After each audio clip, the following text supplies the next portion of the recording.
is time for some social studies. Today we are in section 6.4, and we're going to be looking at the settlement of Plymouth. I know it looks like Plymouth, but it is not. It is Plymouth. So you are going to need your social studies book opened up to page 63. Again, that is page 63. And you're going to need your chapter 6 packet opened up to page 5 that says Settlement of Plymouth. This is a very short chapter. This is actually our last little section that we're going to have to write in our packet today because it's the third and final settlement that we're going to talk about. So we are going to read section 6.4 together. We'll read our chapter summary 6.5 as well. And you're going to try to fill in the blanks in your packet and then check it with me after.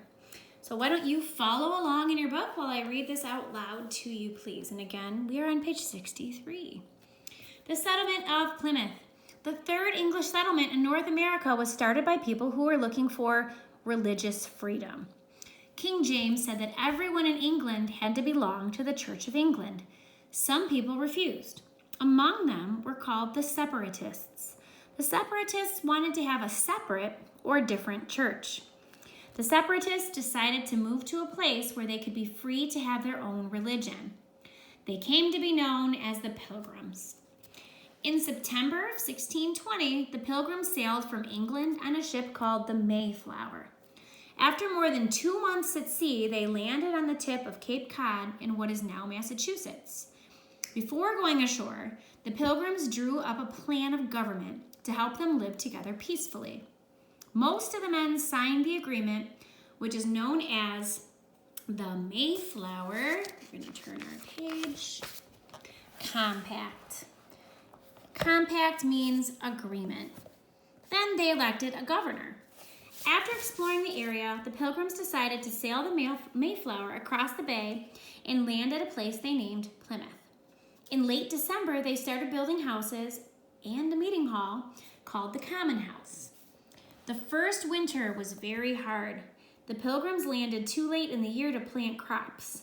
The climate was cold and harsh.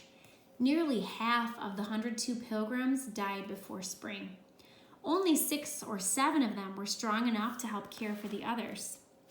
In March 1621, a Native American named Squanto from a nearby Wampanoags visited the Pilgrims.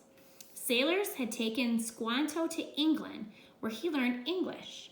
Squanto stayed with the Pilgrims and taught them how to plant corn, catch fish, and get sweet syrup from maple trees. The Pilgrims were so grateful that they thought Squanto had been sent by God. Squanto also told the Pilgrims about the many Native Americans who had died from a disease that they caught from the English and French fishermen. Squanto's entire tribe had died while he was overseas in England. Another Native American who visited the Pilgrims was Massasoit, the chief of let me go back to how to pronounce it, Wampanoags people. Squanto helped to arrange a peace treaty or agreement between the Massasoit and the Pilgrims. The Wampanoags and the Pilgrims promised not to attack each other. They also said that they would help each other against attacks by other Native Americans. The Pilgrims' corn ripened during the summer. In the fall, they decided to celebrate the harvest, the food they collected from the plants they had grown. They invited the Massasoit to come to a feast of Thanksgiving. The Wampanoags brought deer to cook and eat. The Pilgrims had goose, wild turkey, lobster, and cornbread. The Feast of Thanksgiving lasted 3 days. Today, Americans still celebrate Thanksgiving Day. In 1621, William Bradford was elected governor of the colony. He served as governor for more than 30 years. In the next few years, ships brought more and more settlers to Plymouth. In time, other groups would join the Pilgrims in the area we are now called New England, or the area we now call New England. Okay, let's go ahead and peek at our chapter summary because we're already at the end of it. Can you believe it? In this chapter, you learned about the first English settlements in North America. You used 3 figures of early English settlers to think about the problems of these settlers and why some settlers survived while others did not. The early settlers faced many challenges and hardships. One settlement on the island of Roanoke disappeared. A second settlement, Jamestown, survived only after many difficult times. Settlers often did not have enough food, and they became sick from unhealthful surroundings. At times, local Native Americans helped them. At other times, the settlers and Native Americans fought with each other. While earlier settlers came to America looking for riches, the Pilgrims were looking for religious freedom. That was their motive. Their settlement at Plymouth survived with the help of Native Americans. These early settlements were the start of 13 English colonies in North America. Why did more people keep coming to America? Who were they? And where did they settle? That's what you're going to find out in our next chapter. All right, so right now what I'd like you to do, I'd like you to flip back to page 63, and I want you to get your packet in front of you, and I want you to try to fill in these blanks on your own. Okay, so try to fill them in on your own. Use a pencil, and you can pause me. And then after you have this finished, you filled out as many blanks as you can, I want you to press play, and we're going to check your work. All right, so you're going to pause me, look for your answers, plus press play when you're ready. All right, welcome back. Let's go through and see how you did. And I want you to fix any that you got correct and fill in any blanks that you couldn't find the answers to. All right, so we're in the settlement of Plymouth. This is page 5 in your packet. This English settlement in North America was started by people looking for, so what was their motivation? What were they looking for? They were looking for religious freedom.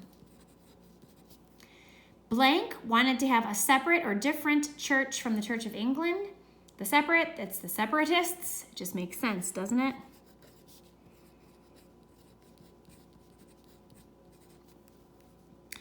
In time, they became known as the, so what did they become known as? It starts with a P.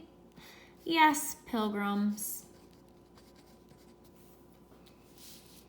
In 1620, they sailed from England on a ship called the, I think this is the one ship that I can always remember, the Mayflower. If April showers bring May flowers, what do Mayflowers bring?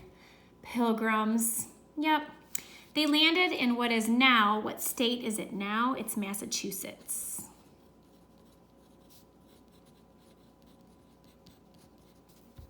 Okay. The Pilgrims drew up a plan of, we're looking for government, or I say government so I remember how to spell it, so they could live peacefully. It's always a good idea. This plan was known as so they came over in the Mayflower, right? This is known as the Mayflower Compact. A compact is just an agreement. So Mayflower Compact. A Native American named Squanto, who was so helpful to them, he stayed with the Pilgrims and taught them how to. So he taught them how to do 3 things, all related to food. The first one, he taught them how to plant corn. And he taught them how to catch fish. And how to get syrup from trees.